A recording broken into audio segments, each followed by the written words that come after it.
Plejecenter i Tølle, det er Gitte. Goddag Gitte, det er Mette. Hej Mette. Jeg vil høre, om du har mulighed for at hente herr Hansen. Jeg kan se, at han har stukket af igen. Ja. Tak skal du have. Hej hej.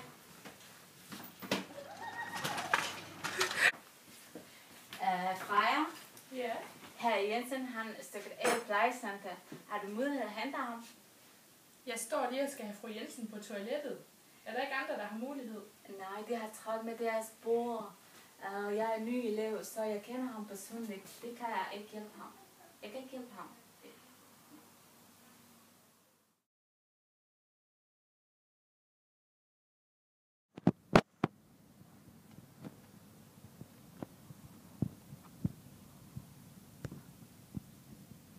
Lad os se 1, 2, 3. Herr Jensen! Herr Jensen! Hej. Hvor er du på vej hen? Jeg skal hjem. Du bor jo her på Hotello. Nej, Jo, det gør du da. jeg bor hjemme med min mor. Herr Jensen, du bor jo her. Din mor, hun er her ikke mere. Nej, min mor er hjemme. Hun venter på mig. Jeg skal hjem. Og hjemme det her hen på Hotello. Nej, jeg bor ikke der. Jo, det gør du da. Det har du gjort i mange år nu. Er det? Ja.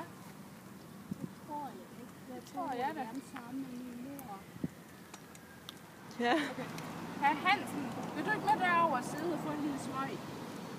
Ja. Vil du gerne det? Så kom du med. Plejecenter i Tølle, det er Gitte. Goddag, det er Freja.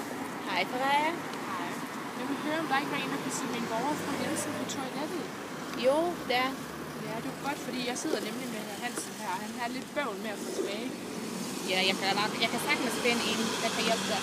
Det var godt, så kommer jeg tilbage snart. Det er helt i orden. Det er godt. Hej. Hej hej. Har du ikke flere smøger, herr Hansen?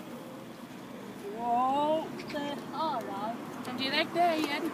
Ja, den ligger i min taske. Jeg er henne på i din lejlighed, ikke også? Hvor er det henne? Det er derhenne nu, på Hotello. Er det? Ja, derhenne på Hotello, ja. Okay. Okay. Ja. Skal du med hen og hente nogen? Okay. Så kom. Okay.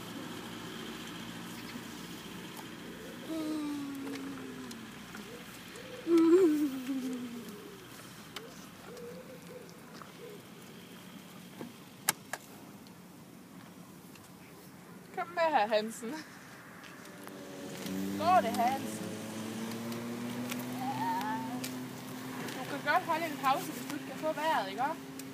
Ja, det skal jeg nok. Så hold du en lille pause. Du kan sidde på din rollator.